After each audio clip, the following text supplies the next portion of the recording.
Olá, seja muito bem-vindo, seja muito bem-vinda. Eu sou Carlos Araújo e esse é mais um conteúdo sobre comércio exterior. Hoje eu tenho um convidado muito especial, meu amigo Milton Gatto, que está aqui para a gente falar sobre Incoterms 2020.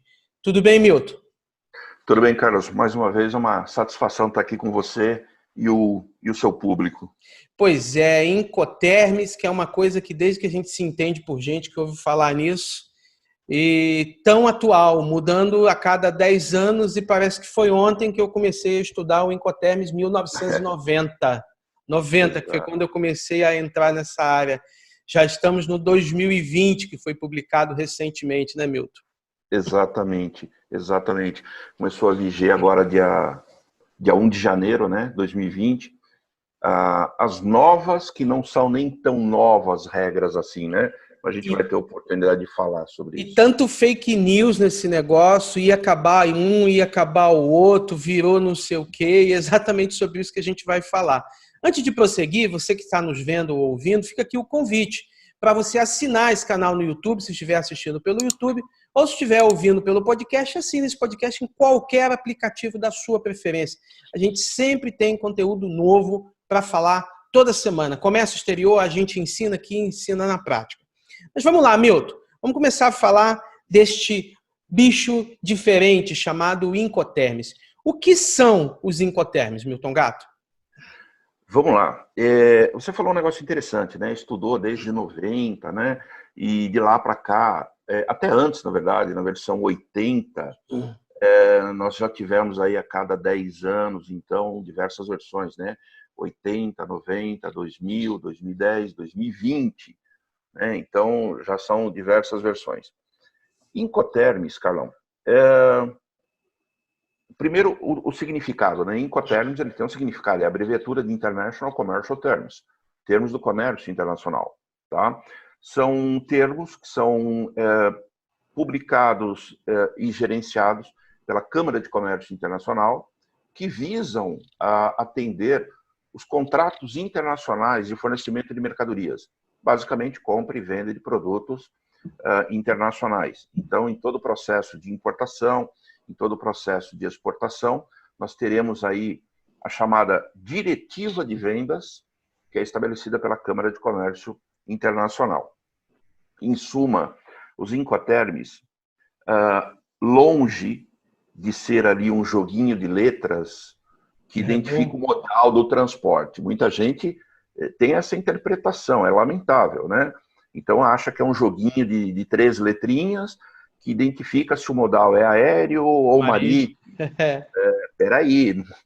Não, nesse Incoterms X não pode ter o transporte. Isso. Ele não é só isso, ele envolve a questão do modal, afinal de contas, as cláusulas dos Incoterms, elas são identificadas por modal, né? Nós temos cláusulas exclusivas do transporte marítimo e as demais cláusulas para demais vias de transporte. Mas elas não se referem única e exclusivamente ao estabelecimento do modal.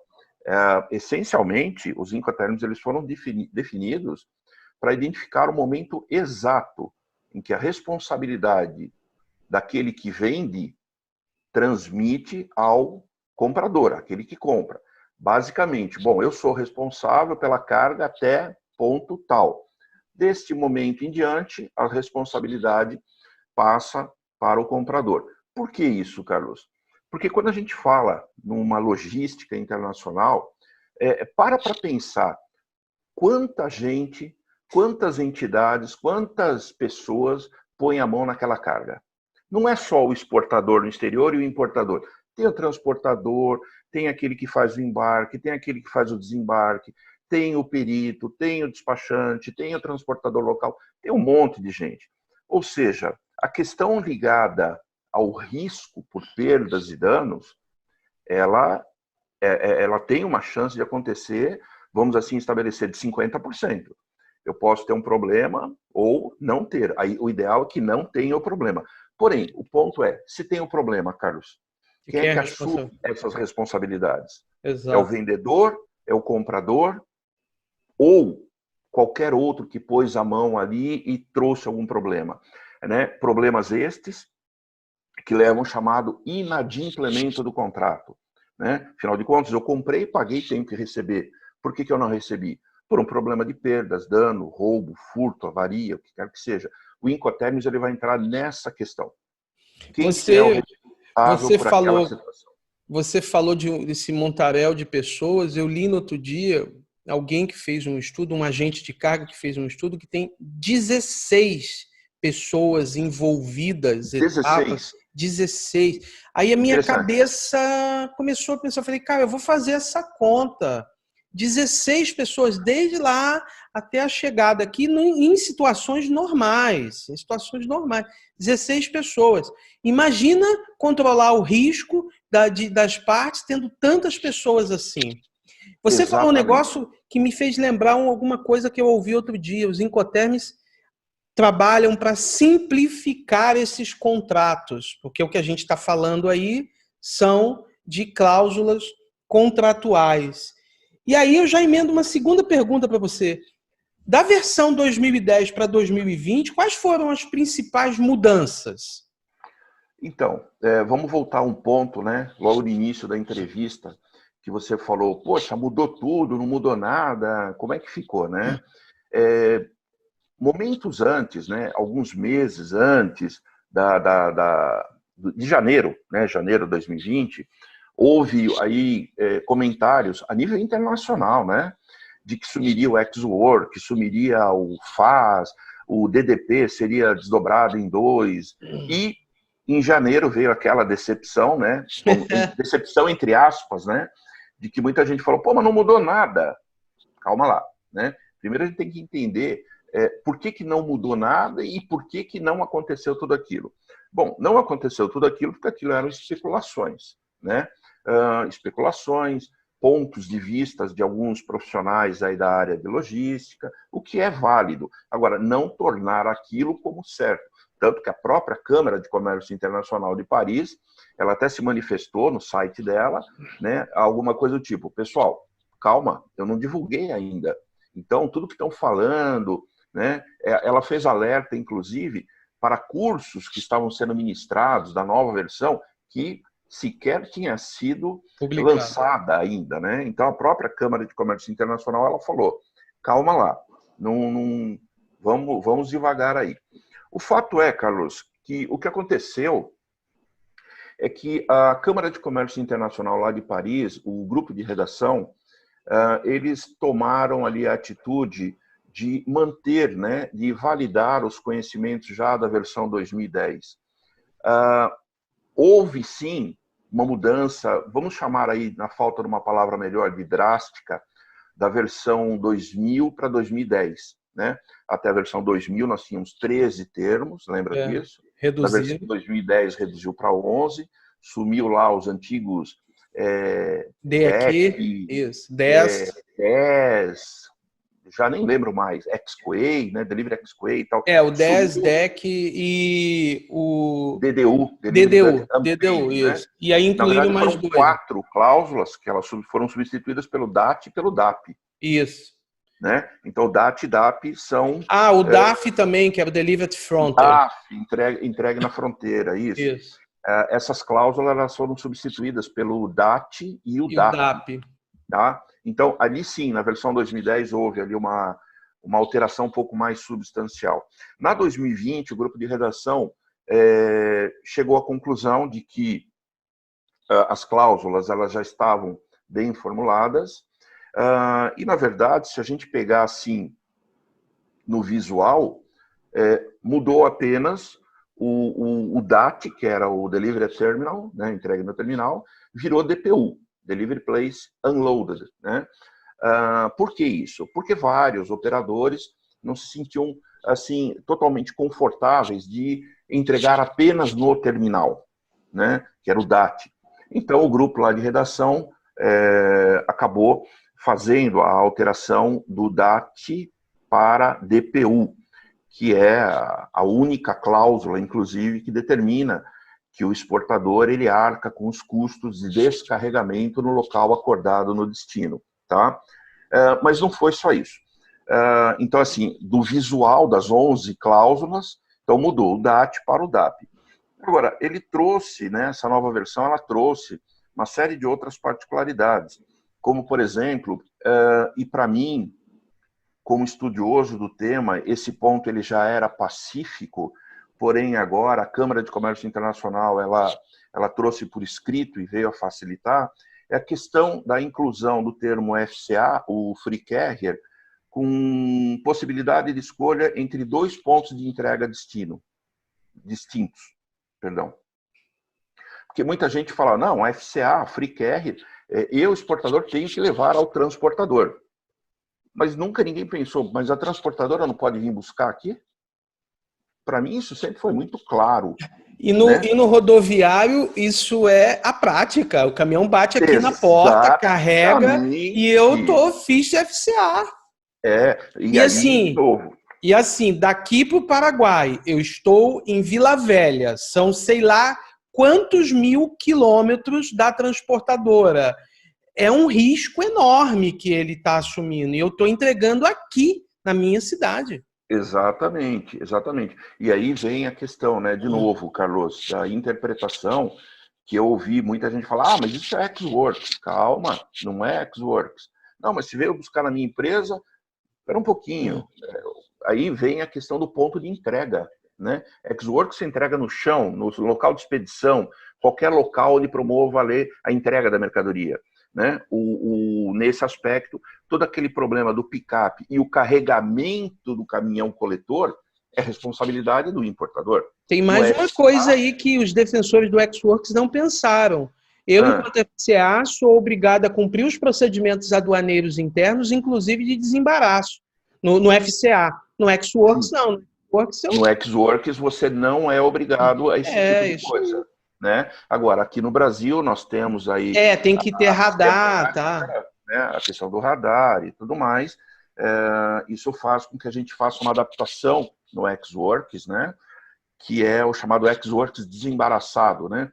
Que, aliás, outro dia até me chamou a atenção uma empresa, ela me perguntou, poxa, mas eu posso incluir os custos do desembaraço no Ex-Works? É óbvio, é claro que você tem que incluir. Caso contrário, você está tirando esse custo do lucro que você teria da operação, né? É o chamado Ex-Works desembaraçado. Então, você pode fazer isso. De novo, é uma questão de entendimento, leitura e compreensão de cada uma das cláusulas. Ainda em relação às mudanças, uma outra mudança significativa, a possibilidade do transporte próprio. Então, agora, nas cláusulas, no FCA, que é o Free Carrier, no DAP, o Delivery at Place, o próprio DPU, né, essa cláusula nova, o Delivery Place Unloaded, e o DDP, agora passam a contar com a possibilidade do transporte próprio de uma das partes. Ou seja, o exportador pode usar o próprio transporte dele ou o importador usar o próprio transporte dele, né? Além disso, nós tivemos aí algumas orientações quanto às notas explicativas, né? Os Incoterms, isso é importante, a pessoa que vai estudar os Incoterms, né, entender que não existem apenas as regras, mas também as notas de orientação de cada uma das regras, das cláusulas, né? Eu tenho que ler aquilo. E aí vem o problema, né, Carlos? Muita gente desconhece essa particularidade e, às vezes, passa por cima de um ponto que é crucial ali no negócio que está sendo efetuado, né? Milton, por que essa necessidade de atualização a cada 10 anos? Carlos, a questão, o primeiro de conversa, 10 anos é uma coincidência, tá? A partir da versão 80, os Incoterms foram instituídos lá antes da Segunda Guerra, lá em 1936. E de lá para cá já existem várias versões. A partir da versão 80, aí sim houve uma coincidência em que as revisões são feitas a cada período de 10 anos. Nós temos a versão 80, nós temos a versão 90, 2000, 2010 e atualmente a 2020. Essa última versão, Carlos, inclusive, o grupo de redação lá de Paris, eles tiveram ali, parte do grupo, né, não o grupo, mas parte do grupo, teve ali uma ideia de quebrar essa expectativa de que a cada 10 anos teria uma nova revisão, tanto que cogitou-se em adotar até uma denominação diferente para essa atual versão, né? Eles queriam chamar lá, uma das sugestões foi chamar de Incoterms 3000, né? Tipo para acabar com essa questão da expectativa de a cada 10 anos. Porém, isso aí foi um voto vencido e manteve-se a mesma particularidade das versões anteriores, né? Então, chama-se Incoterms 2020 e é óbvio, né? Eu, você e todo mundo já estamos esperando a versão 2030, né? Óbvio. Mas essas atualizações, elas decorrem, na verdade, de novas tecnologias associadas ao transporte, meios de comunicação e assim por diante, né? Então, os Incoterms, eles têm que se mexer em relação a essa particularidade. Milton, e os Incoterms Xworks, fase DDP? Acabaram de fato ou foi uma fake news criada sei lá por quem? Não, fake news. O Xworks continua valendo, o FAS, Fase DDP.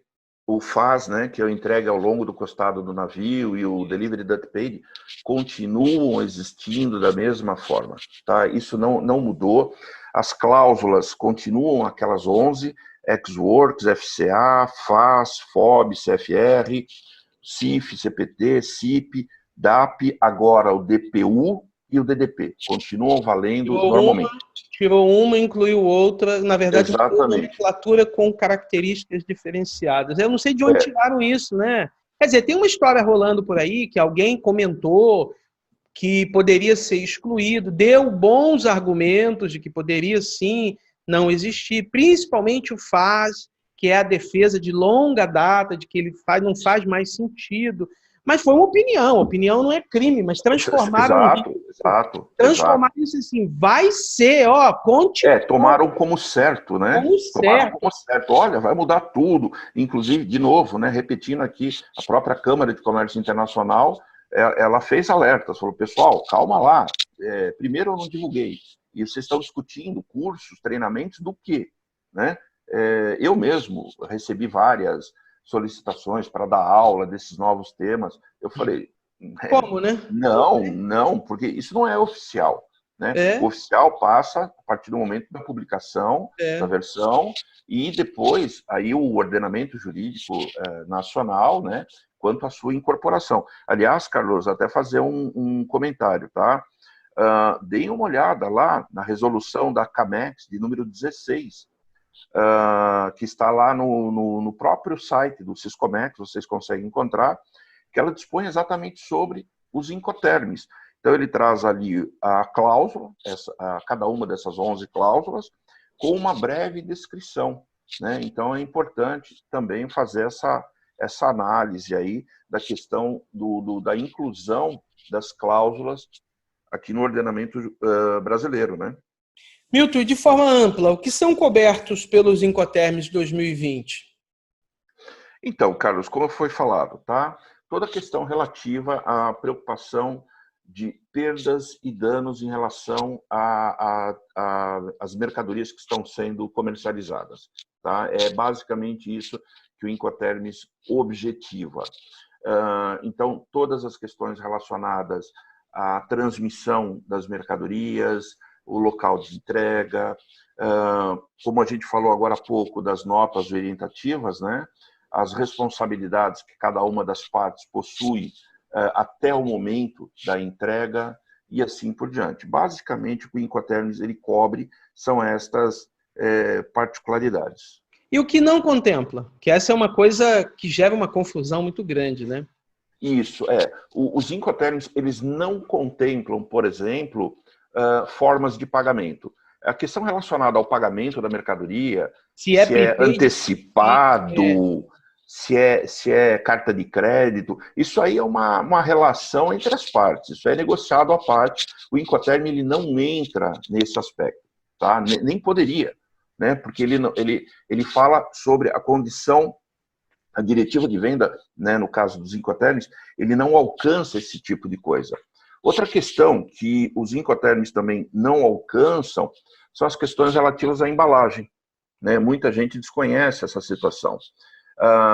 Os Já, Incoterms, já vi situações não de embalagem, mas se é o Incoterms com container, se é com container, não pode ir nesse Incoterms e vice-versa. Viu isso, né? quero crer que, inclusive, a gente discutiu algum assunto relativo a esse ponto recentemente, né? Exato, você e eu. Exatamente, não tem nada a ver. A questão de utilizar um container, que, aliás, frise-se, né? Não é Container não é embalagem. embalagem, Não é tá? embalagem. Não é embalagem, gente. Container é equipamento de transporte que pertence ao armador, tá? Container não é Só embalagem. o Porto de Santos e do Rio que entende que é um baú de metal. Todos os outros, Quem é Na, despachante sabe do que eu estou falando. Você tem que botar baú de metal na declaração de importação, na né? declaração de importação. Exatamente. Embalagem, baú de metal. Isso. Container não é embalagem. Tanto que não Container tem, né? Não tem lá relacionado. não Como existe. tem pallet, como tem caixa de papelão, não tem container, né? Exatamente. Mas voltando, você A disse que não embalagem, tem a nada a ver questão. com embalagem, né? Não, essa questão ela é muito importante. E isso me lembra situações do meu passado profissional, né? Onde eu comprava alguns componentes para montagem de rolamentos do Japão, né? E na época nós tínhamos que instruir o fornecedor que ele não poderia me enviar em caixa de papelão, como ele estava acostumado lá no Japão. Primeiro que é um transporte marítimo, o papelão teme a umidade, a água do mar, esse tipo de coisa. Tem que ser uma caixa de madeira reforçada, com plástico bolha, com sílica gel, né? Até o momento em que o exportador japonês falou, não, mas isso vai custar. Esse é o ponto, né? Eu vou negociar dentro do preço da mercadoria, inclusive a questão relacionada ao tipo de embalagem que eu preciso. O Incoterms, ele não trata dessa situação. Ele trata de forma muito genérica. Isso resulta na seguinte situação. Se você não falar nada para o exportador, ele vai continuar embalando na caixinha de papelão. Ah, mas eu sempre usei assim, você não me falou nada, né? Então, é isso que a gente tem que pensar. A embalagem, ela também está fora dessas questões relacionadas aos Incoterms. Posso afirmar, posso dizer então que os Incoterms são simplificadores de contratos, uma vez que eles se resumem a uma simplificação de letras, não é só um jogo de letras, mas simplifica, e que nessa situação exigiria o quê? Uma redação mais complexa e mais extensa. Com os Incoterms isso torna mais fácil. Essa é a sua visão também? Sim, exatamente. Os Incoterms, eles têm relação direta com o contrato de fornecimento. Tá? E aqui também cabe uma observação, né, Carlos? Muita gente fala, poxa, mas eu não tenho o contrato. É óbvio que você tem o contrato, né? O contrato, muita gente pensa, mas aquele contrato registrado em cartório. Não é isso que a gente está falando. O primeiro documento que você recebeu, qual foi? A proforma. Já é. A proforma é o contrato, porque ali estão as condições de fornecimento, forma de pagamento, prazo de entrega, quantidade. Entre as partes. E quando é que se estabelece o contrato? A partir do momento em que o comprador ele dá o ok naquela proforma. Agora temos um contrato, né? A proforma, eu sempre falo isso nos cursos, né? A proforma, o que ela é? É o orçamento. Você recebeu um orçamento e você vai dar o ok ou não, né? Você vai tentar renegociar um prazo de entrega, uma forma de pagamento, alguma coisinha ali, quantidade e tal. Mas a partir do momento que você deu o ok naquela proforma, você estabeleceu um contrato com aquele fornecedor. Tanto que, quando você dá o ok por e-mail, por WhatsApp, carta, sei lá. Hoje né? É qualquer coisa. Qualquer coisa, tá? O que acontece? As partes, ambas as partes, começam a se mexer, não é? O exportador lá no exterior, se você é um importador aqui, ele começa a adquirir matéria-primas, insumo, já começa a preparar a linha de produção, embalagem, toda a logística. Você aqui no Brasil já começa a correr atrás do transporte, da apropriação do radar, né? Muita gente esquece lá a revisão de estimativas do radar, está correndo atrás de um crédito para fazer o pagamento, ou seja, aquele contrato já está estabelecido. Então, os Incoterms, eles têm relação direta com os contratos de fornecimento internacional. Tá? E, de novo, não precisa ser contrato registrado em cartório. Tá? É a validação da proforma, gente. Por favor. Pois é, eu posso afirmar, então, que os Incoterms interferem na formação de preço do exportador? Totalmente. Totalmente, tá? O Incoterm, se você pega e começa a fazer a leitura deles, né, do Ex-Works para o FCA, para o FOB, para o CFR, o que você vê, Carlos? Uma evolução do preço de venda de exportação. O Ex-Works eu entrego aqui, não tem mais nenhum custo. O FCA eu vou entregar lá na transportadora. O CFR eu vou entregar na transportadora com o frete pré-pago. Isso. O CIP eu vou entregar na transportadora com frete pré-pago mais o seguro. Ele tem total conexão com formação de preço na exportação. Me veio um exemplo na cabeça aqui. Você está no Rio de Janeiro e vai embarcar para Buenos Aires e vai passar por Foz do Iguaçu.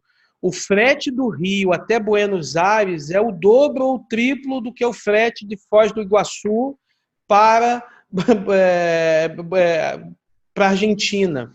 Então, olha a diferença em que é eu entregar no Rio de Janeiro Ex-Works ou que eu entregar FCA liberado em Foz do Iguaçu. Faz total diferença nesse caso. Exatamente. Você quer ver uma coisa, Carlos?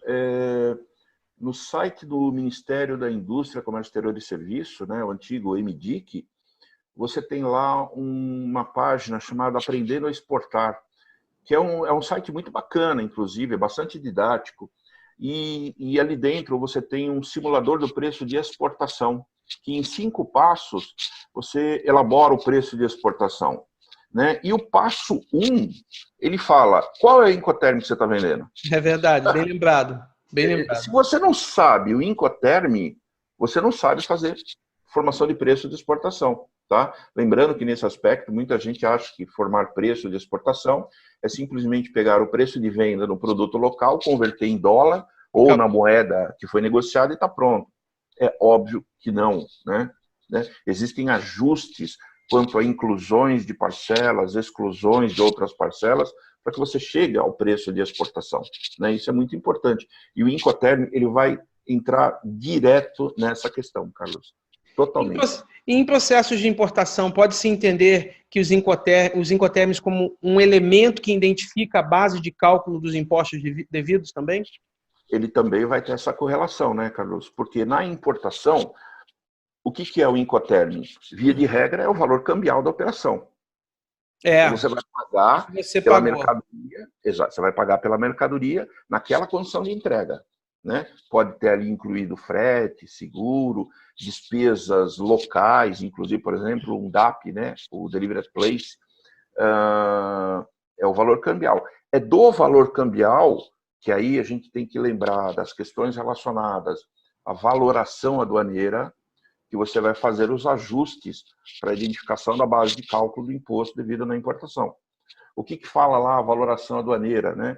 Basicamente, lá no artigo 76 do Regulamento Aduaneiro, né, resumidamente, ele fala que a base de cálculo do imposto devido na importação é o valor aduaneiro. E logo depois ele fala, o valor aduaneiro ele é composto do preço da mercadoria, do frete, independentemente se é prepaid ou collect, aí também tem muita gente que dá uma derrapada nessa questão, né? O frete sempre é base de cálculo do imposto. A questão relativa ao seguro, quando contratado, também ele é base de cálculo do imposto de importação, e as despesas relacionadas à carga, descarga, manuseio das mercadorias associadas ao transporte, que inclusive foi matéria recentemente julgada, né, pelo Superior Tribunal de Justiça, que foi aquele banho de água fria em todo mundo. Porque estava tanto tempo dizendo que não era e agora dizendo, peraí, eu pensei bem. É sim, né? É sim e tal. Então, assim, eu recomendo, deem uma analisada, deem uma leitura no artigo 76 e no artigo 77 do Regulamento Aduaneiro. É o decreto 6759, lá de 2009, que ele fala da base de cálculo. Tem tudo a ver também, Carlos, os Incoterms relacionados à base de cálculo do imposto, devidamente ajustado, né? Pois é. Voltando a falar dos Incoterms, eles são de uso facultativo ou obrigatório? Carlos, a própria Câmara de Comércio Internacional, ela cita que o seu uso ele é facultativo. Tá? Eu não sou obrigado a utilizar os Incoterms. Numa relação comercial aqui, eu poderia estabelecer um termo com você agora, tá? Carlos, vamos aqui imaginar que o termo ABC contempla as seguintes particularidades entre eu e você. Você pode fazer isso. Eu, particularmente, recomendo que não o façam. Por quê? Primeiro, pode, eventualmente, alguma das particularidades, alguma das obrigações acabarem sendo esquecidas aí no momento de um estabelecimento de um termo próprio, vamos assim dizer. Tá? Isso pode trazer um problema futuro para uma das partes. Segundo, por mais que você determine um termo de compra e venda, quando você chega nos finalmente aqui no Brasil, se você vai fazer uma exportação, você tem que registrar a DUI. Se você vai fazer uma importação, no momento você registra a DI, né? A DUIMP já está batendo as nossas portas aí. De qualquer forma, vai ter um momento que você tem que identificar o termo de venda. E esse termo, lá no Siscomex, são os Incoterms 2020. De novo, resolução CAMEX número 16. Então, assim, não inventa a roda já está inventada. Usa aqueles termos, tá? Eles trazem ali toda a particularidade já elencada, observada. Aquilo não foi feito por uma única pessoa, né? Aquilo é feito por um grupo internacional de profissionais da área de logística, seguro, câmbio, de importação, de exportação. Então, assim, não inventa a roda. Usa aquilo que já está lá. Aliás, vou até fazer uma sugestão, Carlos. Está aqui, ó. Essas aqui são as regras oficiais da Câmara de Comércio Internacional. Tá? Essa aqui é a versão em português, que eu adquiri lá na Câmara de Comércio Internacional em Portugal. Tá? Português de Portugal, essa versão aí, né? Esse aqui é o português de Portugal, tá? Não tem para o Brasil, não, né? Não tem para o Brasil oficial, né? Não tem. Eu ouvi, Carlos, alguns comentários de que a Câmara de Comércio Internacional aqui no Brasil, se eu não me engano, é minha vizinha aqui, fica aqui perto de onde eu estou transmitindo agora, da Zona Sul aqui de São Paulo. Eles comentaram, perdão, não foram eles, eu ouvi alguns comentários de que eles fariam uma espécie de recomendação ou solicitação de autorização para que publicassem as regras no português brasileiro, né? O português usado aqui no Brasil. Bom, isso é tudo que eu ouvi. Se isso é verdade ou não, se isso vai ocorrer ou não, eu não sei dizer. O fato é, essa daqui que eu tenho, tá? E as versões anteriores, a versão 2010, desculpa. A versão 2010, essa eu comprei lá em Portugal, lá em Lisboa, quando eu estava de férias. Essa aqui não, essa aqui eu comprei pelo correio, tá? Entra no site da Câmara de Comércio de Portugal, tem um link específico lá, Incoterms, e aí você é direcionado para um canal de vendas, tá? Onde você vai adquirir essa publicação aqui, que traz todas as regras oficiais. Você tem, obviamente, Carlos, nós contamos com bons autores aqui no Brasil, né? Que abordam os Incoterms em seus livros, tanto abordando a questão logística, outro pende mais para a questão cambial, mas eu, particularmente, como consultor, eu gosto de ter as regras oficiais, tá? Essa aqui é uma edição bilíngue, metade dela é em inglês, metade em português. Aqui, de novo, é o português de Portugal, mas não prejudica a leitura nem o entendimento. É tranquilo, viu, Carlos? É tranquilo. Milton, e quanto ao DDP, por que não se deve utilizá-lo? Então, dentro das cláusulas, Carlos, esse é outro mito, vamos assim dizer. Não é que eu não posso utilizá-lo. Primeiro, a gente tem só que pensar o seguinte. Nas exportações brasileiras, eu adoto qualquer dos 11 termos, desde que eu faça a negociação com o meu cliente lá e ele venha a aceitar. Não tem problema nenhum. A questão do DDP, ela está relacionada na importação, e não é que a gente não deve utilizá-lo, tá? Na verdade, existe uma impossibilidade da sua utilização, primeiro, no Código Tributário Nacional, tá? Se eu não me engano, artigo 22, ele fala do contribuinte do imposto de importação, que é o importador. Então, só o importador, ou quem a lei equiparar, é que pode se responsabilizar quanto ao recolhimento do imposto de importação. Tá? Então, isso já de cara impediria, por exemplo, um exportador, né, um exportador norte-americano, europeu, asiático, quer que seja, a registrar a recolher o imposto de importação aqui no Brasil. Segundo, de novo, a nossa sistemática de comércio exterior brasileiro. Aqui nós temos hoje o Siscomex, o Portal Único. Eu preciso de um radar para acessá-lo, que depende de um CNPJ. Né? O exportador estrangeiro, ele não tem radar, não tem CNPJ, não consegue, não tem como ele fazer o registro de uma declaração de importação e entregar a mercadoria para o seu cliente brasileiro já devidamente nacionalizada. Tá? Então, no Brasil, nós temos essa restrição. Não se usa DDP nas importações. Aliás, Carlos, o DDP ele nem aparece como opção lá no momento do registro da ADI, né? Quando você abre lá o ADI, aparecem 10 termos menos o DDP. Tá? Então, na importação, você tem essa situação. É uma situação que, inclusive, outros países possuem de igual magnitude do Brasil, né? Algumas restrições quanto à utilização do DDP. Se eu não me engano, a Argentina não usa DDP. Há de se verificar essa questão, mas existem países que não aceitam. Entretanto, por exemplo, os Estados Unidos, né, eles aceitam que uma importação, lá para eles, seja conduzida na modalidade DDP, Delivery Dutch Paid. No Brasil, a mesma coisa. Pagos.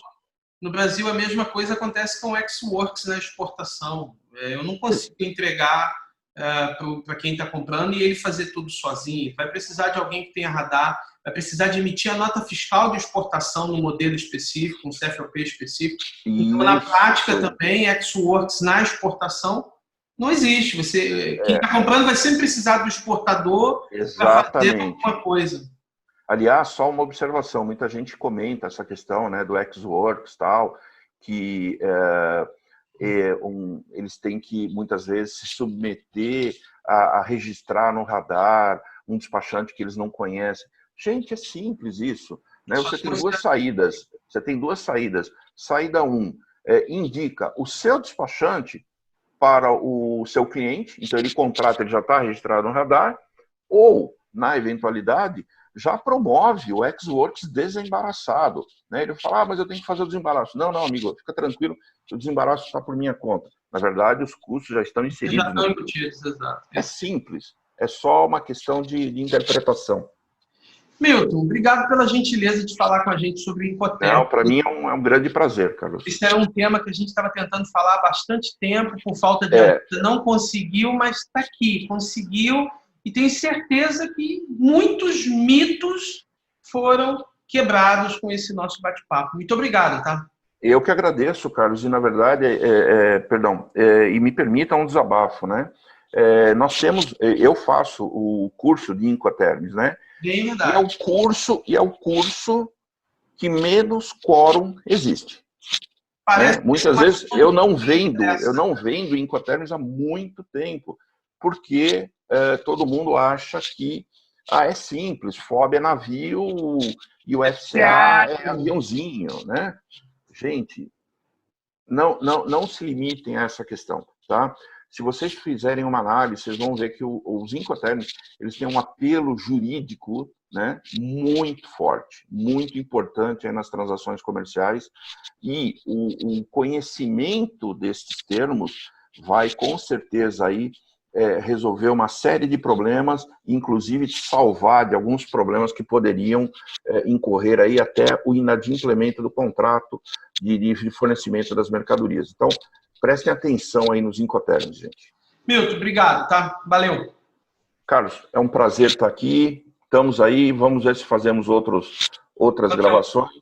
E fico à sua disposição, meu amigo. Muito obrigado, viu? E você que ficou aqui até agora, muito obrigado. Um conteúdo riquíssimo. Não esqueça de deixar o seu like, compartilhar com alguém que você saiba que vai precisar. E se não está inscrito no canal, faça isso agora. Se estiver no YouTube, em algum canto dessa tela aqui tem um ícone para você se inscrever.